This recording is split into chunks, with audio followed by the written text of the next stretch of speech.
बेताल की कहानी सुनने के बाद राजा विक्रमादित्य ने गहन विचार किया।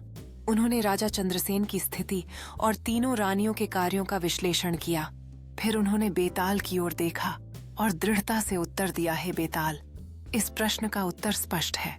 राजा का धर्मानुसार ज्येष्ठ पुत्र तीसरी रानी का ही है। विक्रमादित्य ने समझाया, पहली रानी ने लालच और अधर्म किया, उसने दूसरे के हिस्से का फल भी खाया, इसी कारण उसका पुत्र असामान्य रूप से जन्मा।